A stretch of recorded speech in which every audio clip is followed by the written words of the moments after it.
ask you, if you believe that you could not mess up your career or your life, what choices would you make? What direction would you take your career in? So for a lot of people, the fear of being wrong causes them to hold on to the status quo, even though it's making them feel trapped and stuck.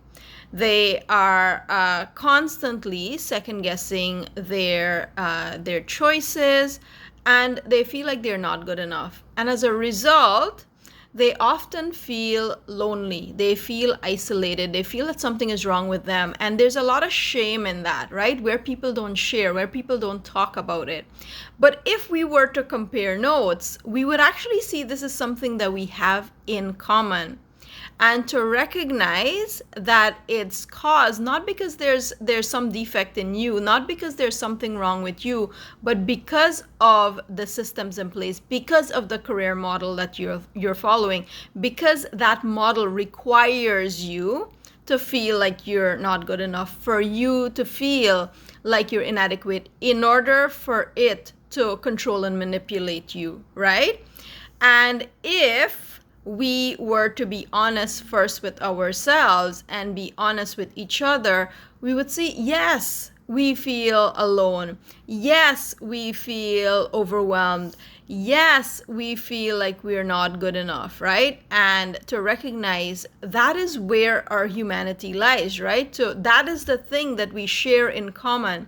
So one of the things I like to say when somebody says, I feel so alone, and they want to get rid of that feeling, right? And what they're doing is either overworking, or they're putting themselves in places where they're not safe to be themselves to have a sense of belonging. It's actually to come back and to acknowledge that, one, that you feel alone, and the second thing is to recognize that we can feel alone together, and that in that we can find community, right?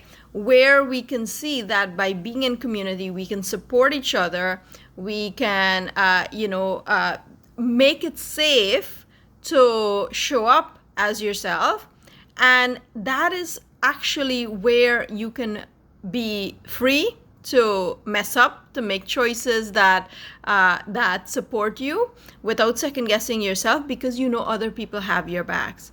And that is actually something that we have been disconnected from, because that is actually a threat to oppressive systems. So just something that you want to recognize, because I am talking to so many people who are telling me that they are in a crisis in their career, where they're telling me that they feel lonely, where they're telling me that they feel burnt out and they feel isolated. So if this is where you are, I just want you to know that you're not alone in this, and that we actually can be lonely together, to recognize that this is not an issue of something being wrong with you, but it's a systemic issue.